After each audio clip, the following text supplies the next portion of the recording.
turns race prejudice into racism.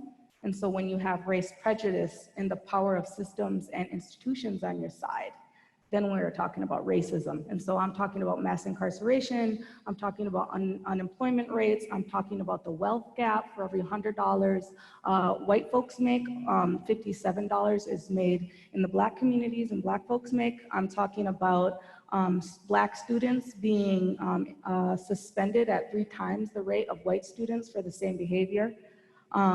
I'm talking about the wealth gap in the prison population, right? I'm talking about housing and over surveillance of communities. I'm really talking about collective actions of a group of people and not individual acts. So I thought that that was important to share as I talk about the work of Black Lives United in Green Bay as well.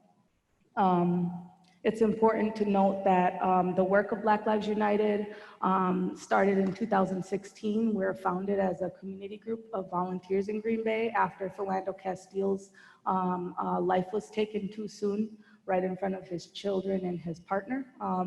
And so in 2016, some community members, really grassroots initiative, started gathering around a park and really coming together, putting our heads together about what can we do to prevent this from happening in our community. So as a result of those conversations, we started Black Lives United Green Bay, and our mission is to unite folks of color and our comrades in building a beloved community in Green Bay. And so, you know, we need everybody. We need everybody to help us redistribute resources and power to those communities that are the most impacted by racism, COVID, the list goes on of the public health crises that are impacting our communities. And so, yeah, Black Lives United, we started off with a few protests in 2016. We started to have conversations with law enforcement at that time. Over the years, it did happen here. Even though the work, we started to mobilize and organize ourselves, we did have a Native young person get killed by police in the Sally Port of the Brown County Jail. And so again, that was an opportunity for us to stand in solidarity with our Indigenous relatives and really demand accountability, which we are still doing now. And there will be more information coming in the near future about ways that folks like yourself can get involved in finding justice for Jonathan Tubby. And again, as I've been sharing a little bit more about racism and what that really means structurally in terms of redistributing power, I hope that, you know, those of you that are listening in can really start to think about individually, how can you start to give up some of your power and privilege to benefit the communities that are needing the help most right now, specifically Black, Indigenous, and other communities of color. And so Black Lives United, we've also been doing some community events, community picnics, back to school drives, really other ways to come together and bring our community out. We strongly believe solidarity is love. So when we're coming together and really having conversations and get to know one another, that's an opportunity to start shifting your worldview, shifting the way that you really see the issue. And again, trying to encourage people to see it structurally and not just individual acts. Through the work of Black Lives United, you know, we've been really critical of ourselves as individual organizers as well. We can't forget that healing is super important in the work that we do in self-care. And so sometimes it means taking a step back and providing opportunities for other folks to lean into their leadership. And that was really clear even in the past couple of weeks. We've been having so many young people. Young people have been giving me so much motivation lately, but we've been seeing it as an opportunity to mentor other folks that are wanting to get engaged in activism work, and then also lean into the recognition that mentorship is reciprocal. So I'm learning just as much as from the young people that are engaging in this movement, then I hope that they're learning from me as well, and Robin, who is the other co-founder of Black Lives United Green Bay. So this importance of healing, you know, a saying that a mentor of mine always shares with me is that a woman healed is a new world revealed. And I think that we can extend that concept even to beyond being specific to women in particular. But it's important that as we do this work on behalf of Black lives, on behalf of communities of color, that we recognize that we as individuals cannot become complicit in the ways in which we uphold systems of oppression, even in the way that we move through the world at an individual basis. And so we're always encouraging people that are getting involved in the movement. Like it's a saying that we have on some of our t-shirts: as we heal ourselves, we heal our ancestors, and we transform the future for our children. And so the approach that we take at Black Lives United is very prevention focused and healing centered. We believe in liberation, not just tolerance. We're hoping that the work that we do in community and with institutions and other systems, that they're able to really understand that it's not just about being able to coexist. It's really about being able to celebrate each other. And so moving people to a place, to that place is really important for us as leaders of Black Lives United Green Bay. And we also know that there are spheres of influence that we all have in our lives where we can begin to make small changes. And so another thing that we always say to people is the revolution does start at home. So even if you can begin having conversations in your own household about the way that you want to be together, or the way that you agree to be with one another when you're in the home, that's a way that you can start to practice healthier behaviors with one another. Handling conflict in nonviolent ways, setting up boundaries around your household. Those are all ways that you can start to practice a different way of being with one another that is grounded in love and solidarity and nonviolence. And so I was asked to come here today to share a little bit more about the work that's happening in Green Bay, and then a little bit about my story as an organizer. I grew up in the Oneida community. My mom is Native and my dad is Afro-Latino. I'm still on a journey, and it was probably in 2016 and 2017 that I started to really embrace my Blackness, because as Afro-Latinos, oftentimes, even in Native communities, there's a lot of anti-Blackness that exists. Anti-Blackness is like a global concept that even exists in communities of color. And so for me, in my individual journey, it was always that kind of work that called, that I tried to lean into the most, the kinds of critical conversations that we had to have within communities of color about the anti-Black sentiments that we all hold. And then after we are having those conversations, only then do I individually have the energy to kind of bring in folks that are non-Black. And so, and our white comrades. And so it's really important, as I mentioned earlier, to just try to find ways in your small spheres of influence to be able to really integrate all that you can in terms of redistributing power to the Black community, Indigenous communities, and other communities of color. And in terms of the work of Black Lives United right now, it's a moment in history that we can't sit on the sidelines for, and we're noticing more and more folks in the Green Bay area wanting to get involved, asking how they can volunteer and support the movement. And where I will tell you to go is find us on social media. We All Rise African American Resource Center is also a nonprofit organization in Green Bay that just started last year, was founded last year. The executive director is Robin Tinnen, who is also the co-founder of Black Lives United Green Bay.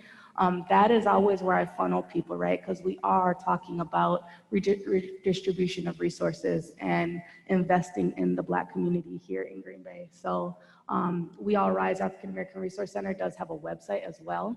I would say Black Lives United Green Bay is more focused on social media and is more of the activism arm of We All Rise. And so depending on what your passions and your talents are, there's always a role for you to get engaged and for you to do work as much as you can to show Green Bay that Black Lives Matter. So I know questions are going to be coming in the chat, and we'll be able to respond to them later. But for now, I guess I'll pass it over to Craig. Thanks, y'all. All right, I think my mic is on. Okay, thank you, Steph. So when I was asked to think about my comments for today, I was thinking about all the conversations I've had with white people since George Floyd's killing. And I said, okay, if I had to do this in 10 minutes in an empty room, what would I tell white people specifically? So I know you focused on the varieties of color that exist in the world in our community stuff. I was thinking in my comments, what are 3 things that I wish white people knew when they started to talk about racism and the problem that we face in our country? So there are 3 things I want to highlight. So the first one is that I wish white people had a more accurate understanding of what racism actually is. And this is going to dovetail a lot with what you said, Steph, too. The second thing is that I wish white people had a better understanding of what it means to actually address racism.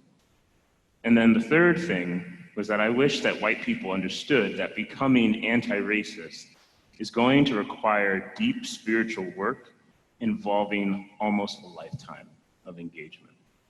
So the first one.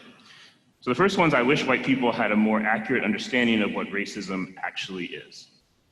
So the common sense view that many white people bring to the conversation about racism is that a racist is someone who has unacceptable beliefs, prejudices, or biases that may or may not fuel discriminatory actions against someone based on their race. So that's the common sense view. So a racist is someone who has these prejudices and biases and then they act on them. The truth is, and this is as Stephanie was talking about, racism is not fundamentally or primarily about these prejudices and biases that result in actions, even though that's how many of us have been taught to think about racism. In contrast, racism is primarily a cultural reality, which is to say that racism is a worldview into which all of us are introduced simply by growing up. We are racist, in other words, because the myths that we learn concerning how the world works depends on racism for its coherence. By extension, then, when we talk to white people, right, white people are racist because the myths that they have learned about how the world works depends on racism for its coherence. So I want to give you an example of one such myth in the time that I have. That myth is this: if you work hard, you'll achieve success in this world. The idea here is that hard work correlates with success, even if it's only a moderate success that is measured generation after generation. In my view, the core of organizing within the overarching movement for Black lives has been to show that this myth can only function if you embrace a racist worldview that discounts how much of the social, political, and economic realities of Black people are already determined for them as a result of an accumulation of policies and circumstances that are completely independent of the beliefs, the biases, and the actions of individual white people. Right? So I want to give you 3 examples, and Steph has once again mentioned some of them already, right? So if I were speaking directly to a white person here, right? As a white person, regardless of what beliefs or biases you have against Black people or any action that you commit against a Black person, you are more likely to be wealthier than a Black person. Nearly 10 times more wealthy. The median net worth of white households is $171,000. For Black families, that median net worth is $17,600. As a white person, regardless of what beliefs or biases you have against Black people or any actions that you commit against a Black person on the basis of race, right? Regardless of that, you are more likely to make more money than a Black person. The median income for white households is $71,000, while for all Black households is $41,000. As a white person, once again, regardless of beliefs or biases or any actions you commit, you are more likely to live above the poverty line simply if you are white. While 8.1% of white people live below the poverty line, 20.8% of Black people live below the poverty line. This means that 1 in every 5 Black people live in poverty, whereas less than 1 in every 10 white people live in poverty.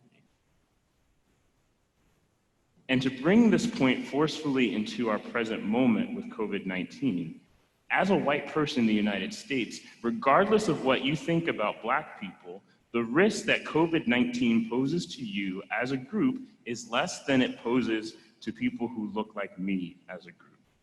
While non-Hispanic whites make up 60% of the population, they make up 53% of the deaths, tragically, to COVID-19. However, we Black people make up 13% of the population, but we represent 23% of all the deaths due to the virus. So when you think about all of these manifestations in their different dimensions and all of these disparities, what we call that is the system. But it is formally recognized by scholars as structural racism, which is a network of socio-political and economic institutions that disadvantage a group of people on the basis of their race. When a structurally racist system is in place, the result militates directly against the myth that hard work leads to success. For when racism as a structure is properly accounted for, it actually makes more sense to say that regardless of how hard Black people work, Black people as a whole are less likely to succeed, and white people as a whole are more likely to succeed. Note two things.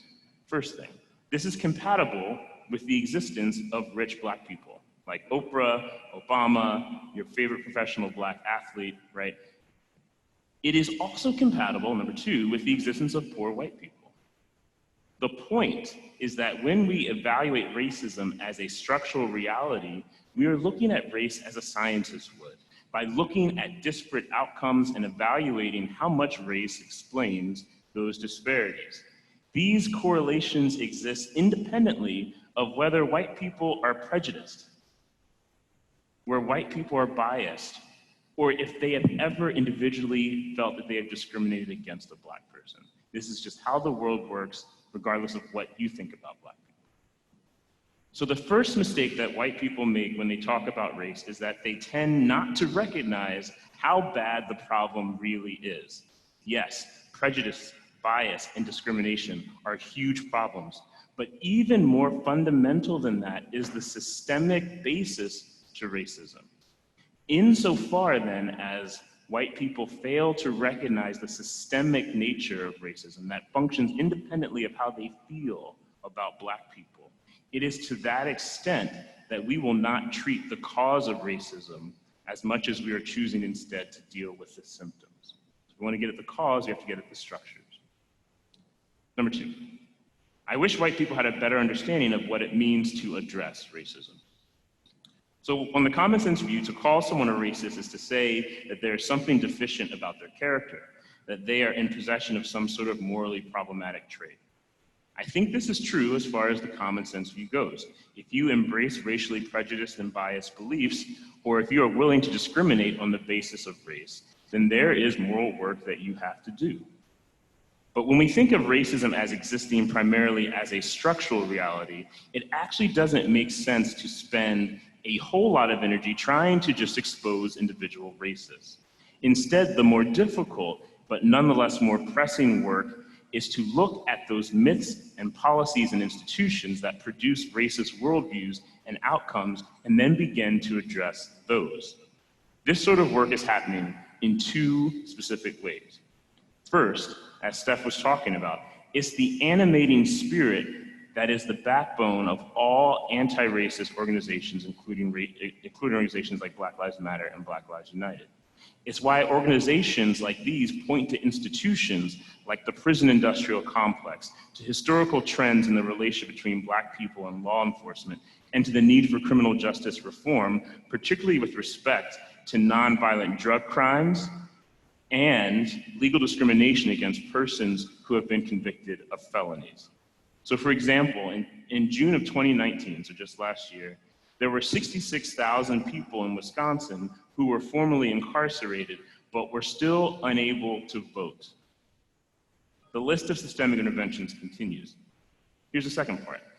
The second part of the work involves each of us, everyone here in this room, all 8 of us, and everyone watching at home, right? It involves a paradigm shift in how we think about what it means to address racism. In a phrase, we need to learn that it is simply not enough to be quote unquote not racist in a racist society. I have met so many not racist people, but it doesn't fix the problem, right? How many not racist do you know, Steph? Right? We know them. They're all over the place. Not racist is the new hashtag. What we need instead is to become anti-racist. That means that we need to actively advocate for, to support programs and initiatives, and to make decisions that embody a commitment to reversing the effects of racism. At this level, it's not about blaming white people. It's not about getting them to repent. It's actually about getting all of us, but especially white people, because if racism depended on black people, it would be over, right? It's about getting white people to form coalitions to take the step to build a better future. So here's a way to make this super concrete in real quick terms, right? If both of us agree, if all of us agree that climate change is a problem, trying to assign blame to individual people, right, about what abuse you've done to the environment is not a productive use of time. This is like arguing about who's racist, who has all these beliefs. So it is not a productive use of time. The better use, when we look at climate change, is to say, blame is not the thing we need to worry about. We need to instead take responsibility as a species for the future of our planet, regardless of who did it and who put us in the situation, right? That's what committing to anti-racism is. It's not sitting around wondering who's to blame for this, what percentage of racism you brought into the world, and what percentage of racism someone else has brought into the world. The point is to get it together so that we reverse where we are. Right. The last one is my quickest one. I wish that white people understood that becoming anti-racist is going to involve deep spiritual work and a continual recommitment over their lifetime. The work of dismantling racism will not be done overnight, nor likely within the lifetime of any person in this room or anyone watching over Zoom. Racism, the system of white supremacy and white domination, has been working for over 500 years. Racism is everywhere. It is the ghosts that haunt our desires for a better world, or in a theological register, racism is the demonic force in our world. And exorcising this demon is not going to be easy. The more we involve ourselves in dismantling the policies and the laws and the institutions that bring us structural racism, the more we will realize that the reason why they persist is because our imaginations faint. They faint because the work is hard. They faint because the workload seems unmanageable. And they faint because at times the racist myths that we are told as kids, like hard work pays off, we begin to think that that's actually true.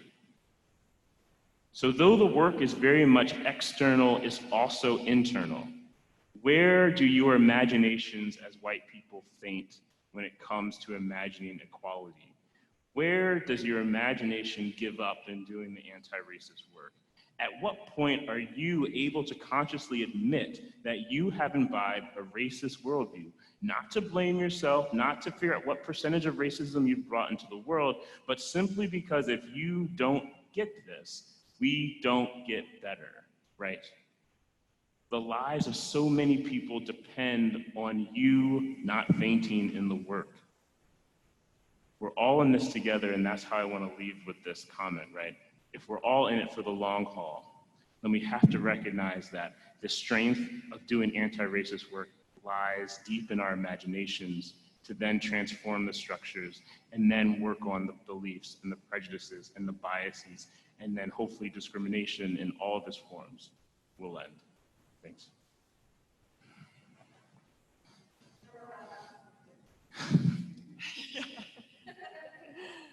Thank you, Steph and Craig. So I've been asked to offer a theological perspective, specifically a Catholic perspective on this. With my limited time, I'll just highlight a few foundational theological concepts that can animate our anti-racist work. And I'll begin by highlighting two core Christian convictions. The first is that all human beings have inherent dignity, because they are created by God and because they are loved by God. In the book of Genesis, human beings are created imago Dei, in the image of God. The importance of this cannot be underestimated. Christians understand God to be Trinitarian, that is, three persons in one God.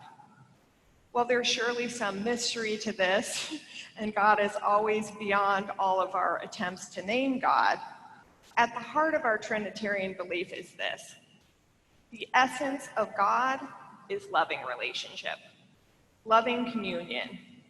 There is diversity in God, and the relationship between the three persons is equal, mutual, and loving. There is no domination and subordination in God. This has profound anthropological and ethical implications. If we believe that human beings are created in God's image, which we do, then human beings are made for communion. Human beings will thrive only when we build and maintain relationships that are equal, mutual, and loving. On the flip side, when we dominate over other people or treat others as less than equal, when we actively refuse loving communion, we not only violate the dignity of others, but we thwart the image of God in ourselves, and we deny what we're made for. The second conviction is all human beings are bound to one another and responsible for one another. In the Catholic social tradition, we use the language of solidarity to explain this. Steph, you use that language in your piece. From a Catholic perspective, we never talk about the individual good outside of a common or a shared good. We think about justice as inclusion in a common good, flourishing in community. Solidarity begins with a recognition that we're interdependent with one another and with the whole of the created world by God's design. That interdependence is both fact and responsibility. St. Pope John Paul II famously defined solidarity in Solicitudo Rei Socialis as more than, quote, a feeling of vague compassion or shallow distress at the misfortunes of so many people, both near and far. On the contrary, it is a firm and persevering determination to commit oneself to the common good. That is to say, to the good of all and to each individual, because we are all really responsible for all, unquote. Adding to that, in a situation in which some individuals or entire groups of people are marginalized, that is, kept on the margins of community or pushed out of community due to injustice or a lack of basic human rights, solidarity demands making a preferential option for the poor and the vulnerable. The U.S. Catholic bishops explain this powerfully in Economic Justice for All, when they state, quote, the ultimate injustice is for a person or group to be treated actively or abandoned passively as if they were non-members of the human race. To treat people in this way is effectively to say they simply do not count as human beings, unquote. In response to such treatment, our brothers and sisters cry out, our lives matter, Black lives matter. Each Christian is obligated to hear and respond to that cry. I want to be very clear here that the universal theological claims I'm highlighting, that all persons have dignity, that we're universally bound together, are appropriately brought into focus and truly made manifest when we pay attention to those who are on the margins. To those who want to emphasize that all lives matter, I would respond that the Black Lives Matter movement draws proper attention to the fact that we can only make all lives matter if we first embrace the claim that the lives of Black people matter and act upon it. The preferential option for the poor and vulnerable means that in a situation of injustice, we take sides with those who are in need of liberation. Christians do this in imitation of a God who is merciful, who literally has a heart for the poor. A God who sends prophets to remind the people they cannot trample on the poor, that they must include in community the orphan, the widow, the stranger, the ones who lack social power and resources. A God who sends Jesus as a vulnerable refugee in a stable. Jesus who begins his ministry by reading the scroll of Isaiah, I have come to bring good news to the poor. Jesus who reaches out to those on the margins, the lepers, the prostitutes, the tax collectors, healing them and giving them a place at the table, a place in God's inclusive kingdom of love and justice. Those of us who are Catholic ought to know something about solidarity because of our practice of the Eucharist. One of the earliest ways to talk about the Christian church was to call it the body of Christ. We are many parts, but one body in the spirit of Christ. When any part of the body suffers, the whole body suffers. M. Sean Copeland writes about Eucharistic solidarity in her book, Enfleshing Freedom, Body, Race, and Being. And she writes, a Christian praxis of solidarity denotes the humble and complete orientation of ourselves before the lynched Jesus, whose shadow falls across the table of our sacramental meal. In his raised body, a compassionate God interrupts the structures of death and sin, of violation and oppression. A divine praxis of solidarity sets the dynamics of love against the dynamics of domination, recreating and regenerating the world, offering us a new way of being in relation to God and others and self. Human dignity and solidarity, then, are the foundations of a Christian understanding of justice. If justice looks like a flourishing community marked by right relationship with God and others and the rest of the created world, then sin is broken relationship. Sin is alienation from God and others, the created world, and also our best selves. It's a breakdown of loving communion. Thanks to the work of liberation theologians, contemporary theology has a fuller understanding of sin as being both personal and social. And this ties into what you were both saying. Sin is not only a matter of individual deeds or personal choices that offend God, others, and the world, but sin is also social. Sin exists in structures and laws and customs that cause suffering of persons, especially persons who live on the margins, often on account of race, class, gender, sexual orientation. Sinful social structures are created by human beings, though they seem after a while to take on a life of their own. And those structures in turn make it more difficult for individuals to avoid sin. Our consciences are malformed. This is the shape, our culture, right? Malforming us by these sinful racist structures that surround us. Conversion then is both personal and structural transformation. It's about repair of whatever causes alienation. We can't just skip to the reconciliation part, which is the part what we always want to do, without repairing what's broken. In Open Wide Our Hearts, the U.S. Catholic bishops call on Catholic faithful to change sinful structures. They write, the roots of racism have extended deeply into the soil of our society. Racism can only end if we contend with the policies and institutional barriers that perpetuate and preserve the inequality, economic and social, that we still see all around us. With renewed vigor, we call on the members of the body of Christ to join others in advocating and promoting policies at all levels that will combat racism and its effects in our civic and social institutions. And that includes our churches. That's my addition.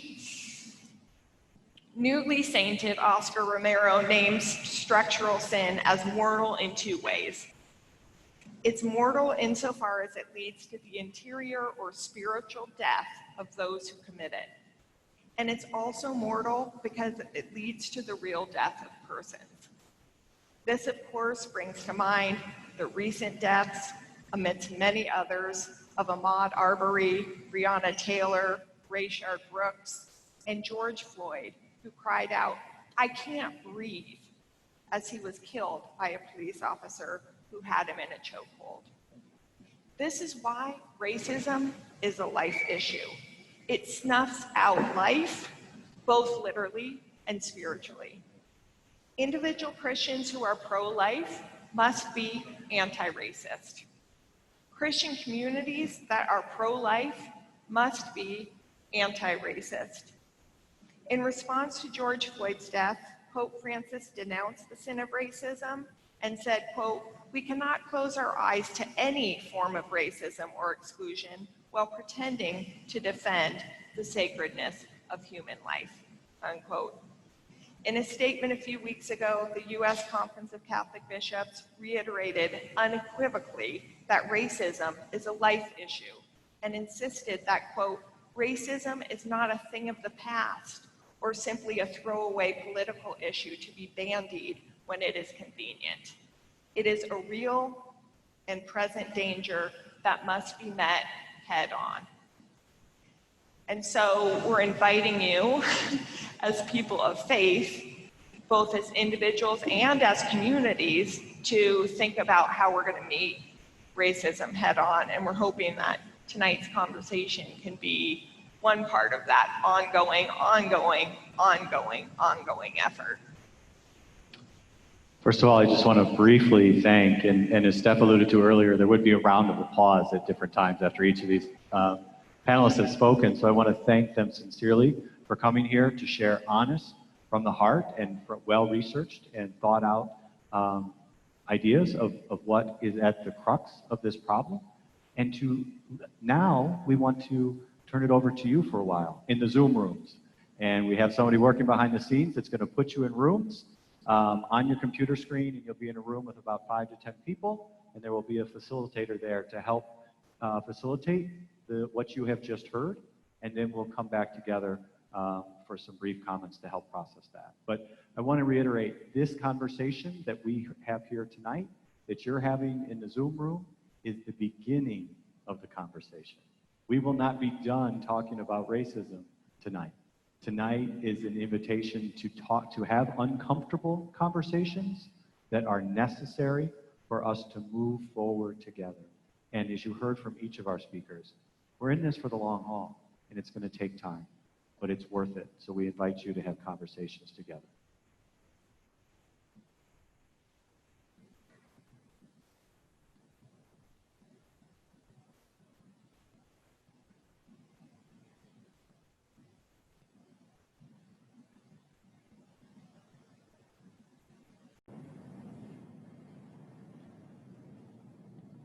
Well, now you know what a Zoom room is. I hope you had some things that you agreed about in there, and I honestly hope you had some things that you disagreed about, because bringing all of who we are to the table is part of this. So we're waiting for the facilitators to share some questions with us. As they do that, I also have a question here for Steph. Steph, as you were talking, you talked about finding ways to give up power and privilege. Do you have some examples of some concrete things people that are out there listening and watching can begin to do that? Some ways, concrete examples of how people can begin to give up power and privilege. Mm-hmm. Absolutely. Thanks for the question. For me as an individual, and it might resonate with you all that are watching, I have a positional power within my workplace and privilege that comes along with the leadership role that I have at my agency. And so on an everyday basis, me giving up some of my power and privilege could look like, no, I'm not going to take that speaking engagement. I am instead going to center a Black trans woman in that experience, or something like that. That might be an example of it. Or, hey, you need to get that permit for your rally in 2 days. I can just go text the mayor, right? It's me leveraging my relationships and the power that I have with my linkages to other folks who have power to make decisions happen quicker. So really my definition of advocacy is working with people who are in power to change what folks who are in less power really like pushing their demands, right? So that's like one way that I'm always thinking, like, what relationships can I leverage? What relationships can you leverage? Maybe you know a business owner or someone that's willing to give up some of their wealth or donate some of their proceeds for the whole month, for example, to a Black-led organization in the area or something like that. So just finding ways that you can move towards redistributing resources to communities that need it most. Thank you for that. Craig or Bridget, would you like to share on that one or comment on that one? I can just, we rehearsed this question, by the way, so I don't know who I'm telling this to, but okay, so, you know, I think that there's this asymmetry in people's imaginations about what undoing racism is going to cost them.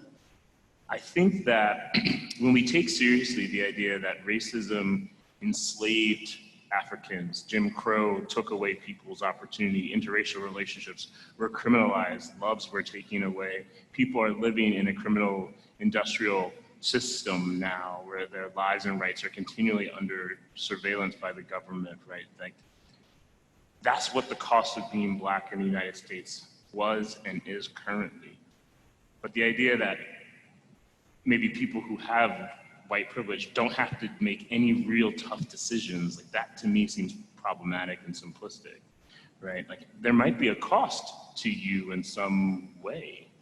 I always use the example of a neighborhood, right? Many people are willing to have really vocal anti-racist commitments, or they'll say that they have anti-racist commitments, but then when it comes to where are you gonna live, you're gonna say, well, I wanna live where they're a great school district. Well, that's just a way of talking about race without using the word. It just says, I want to live in a wealthy neighborhood, but we already know that wealth correlates with race, right? And then what that means is that your children will not have that experience of coalition building across race that will help dismantle racism, right? So it's one of those difficult places where we have to think carefully that if racism costs Black people their lives, then for people who have privilege, sacrifice is going to have to be somewhere in that equation. That's what giving up power in some sense means in the long run.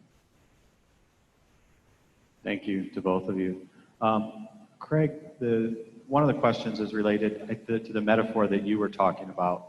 They asked you to say more about the connection between climate change and racism and whiteness. Mm-hmm. Maybe if you just want to reiterate what you were trying to express there.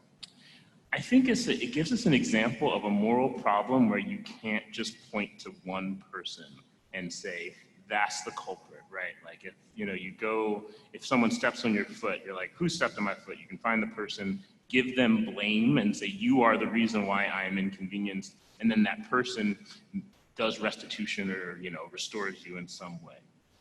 The problem of climate change is so large and so multi-generational. It is a good analogy in my mind to how white supremacy has functioned across the planet, because the dominance of European and European descendant cultures has been a multi-generational enterprise. And so just like we're living with the effects of the Industrial Revolution with anthropogenic climate change being the main feature that our planet's gonna have to deal with, a reality that's equally as prevalent in the world is the aftermath of colonization. I think if we take it seriously, I think Europe owned like 90% of the world, colonized 90% of the world at some point, right? We're living with the effects of that. So how do we undo them in the same way that we undo the CO2 levels that are in the atmosphere? We have to think creatively. We can't blame. We have to say, how do we all how do we work together to get the CO2 level down? How do we all work together to make the world less violent for non-white people? That's what I really appreciated about you making that connection, is blaming the environment or who's responsible for it doesn't help us move towards the solution. And I think that's the argument you're trying to make. It's the same thing with accept that racism is real. It's part of our systems. How that got here, we can spend a long time discovering, but the more helpful work is how do we work together to start to combat it. Good questions coming in. How do we help others, ourselves, reduce a learned defensive,ness, a protection of what we have learned as we unlearn? I guess I think that a key virtue for doing this work is humility. Just the idea that we really need to be teachable. And I think especially if we're white, we need to take responsibility to figure out what we don't know and to, again, to give up space to hear from people of color, to get to know what our history is as a white supremacist nation, to get to know, to take on the bulk of that work. Once we, we've got to start figuring out what white privilege looks like, and then again, how to actively combat that. And it's hard work, it's uncomfortable work, and I think sometimes part of giving up privilege looks like not just, oh, I feel so bad, I feel so guilty, like, okay, but what are you going to do about it? How are you going to leverage that power, in whatever spaces you have, starting in families even, changing in families, changing in classrooms, thinking about how I hook into local communities that are run by people of color. So I take a listening stance. So I guess I would say humility is one key virtue, especially I think for white people, and also I think just courage, because as Craig was saying earlier, it's not only uncomfortable, but it's going to take a lot of work. These systems are entrenched. Or in the bishop's language, it's in the soil, and so we're really going to have courage to persevere.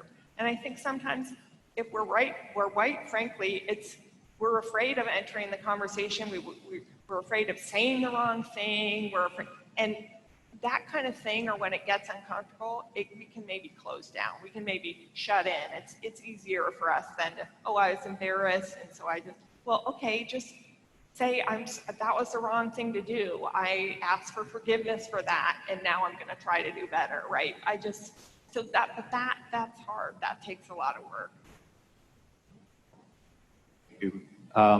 So what you're talking about there, Bridget, reminds me of something St. Augustine was really big on, and that is that fear makes us smaller, love expands our heart. And so the question here is, how do I approach conversations about race with others? That would be my opening suggestion, is begin with love. Begin with the idea that we want to reach out to our brothers and sisters with love. And if we allow, I might offend them, or I might hurt somebody's feelings, we end up being more part of the problem if we're too afraid to ask really important questions. So I think part of it is go to a person with a loving heart, a loving mind. But I don't want to be the only one to chime in there. How do we approach conversations about race with others? All right, I'm back. For me, I'm always hesitant. For me, I think I've evolved to this place probably over the last 4 years. When I first started off with Black Lives United, I wanted to have every courageous conversation, even if it meant I would go home emotionally drained, right? I started off eager and ready and willing to have every conversation that was kind of brought up. I've come to a place of trying to protect my peace and allowing comrades who have done work over time to lean into those conversations to help people meet them where they're at. So I don't like to use the word like 101, but we all know like there's these introductory kind of concepts when you're doing anti-racism work that you really need to kind of grasp and understand. And I'm not saying that I'm past having those conversations. I just think that the emotional labor that comes along with the education of a 101 concepts about racism, structural racism, whatever that is, whiteness and privilege, I believe that that is a role for some other comrades to meet people where they're at, rather than depending on the emotional labor of Black, Brown, and Indigenous folks to have those conversations. And in the age of technology, almost all the time, like your answers on Google, you can say like, oh, what's the problem with All Lives Matter? And I was like, wow, they got a really good, whoever like tells you, all lives can't matter unless Black lives do. And if you want to know more, here goes the website. So I'm always like encouraging, do read books, but don't do them alone. And when you're diving into a book or an article or a thought piece, read it and invite someone else to have that discussion with you. Reading books alone is great for individual growth, but lessons are learned through experiences. So I'm always encouraging people to have conversations in your own home with other allies that have been part of the movement for a bit. Try not to call on the emotional labor of a Black, Brown, and Indigenous person right away. Try to call on a aspiring white ally or comrade, co-conspirator, whatever language you want to use for folks who are strong allies. Try to have those conversations first before you ask or request, especially unpaid, to have a conversation with a person of color. But it's necessary and critical, so I hope you all do it. I have time. I have 5 more questions in my hands. Unfortunately, we only have time for one more. The one more, and this I think ties in well to Steph, how you were wrapping up there, is, or at least alluded to, what is the spiritual journey that we have to take to sustain the work that needs to be done? How do we avoid the danger of fatigue?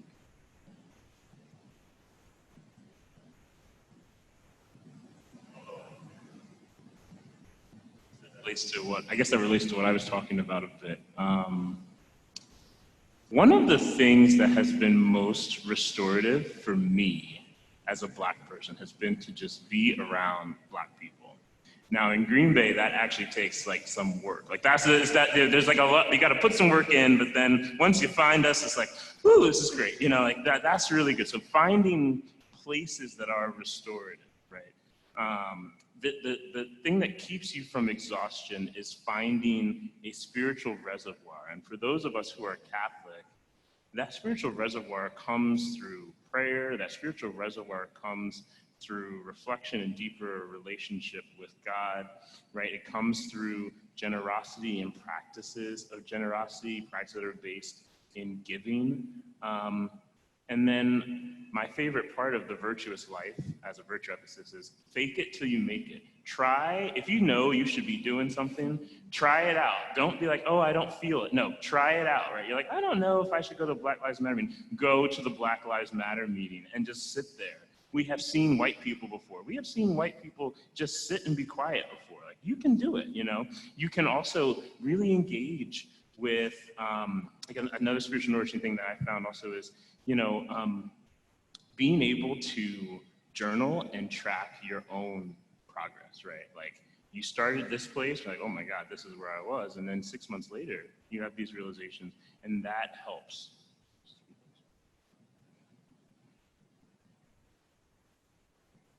Could probably squeeze in one more, unless anyone wanted to chime in there. Sure, go. One more? Go for it. Okay. So related again to having the conversations, how do we effectively and lovingly move fellow Catholics to see the necessity of anti-racism to living out their faith? Well, I think again, we should all think about what our different contexts are, what our different roles are in life. Again, to start with your kids. This is part of how our culture works to shape us in particular ways.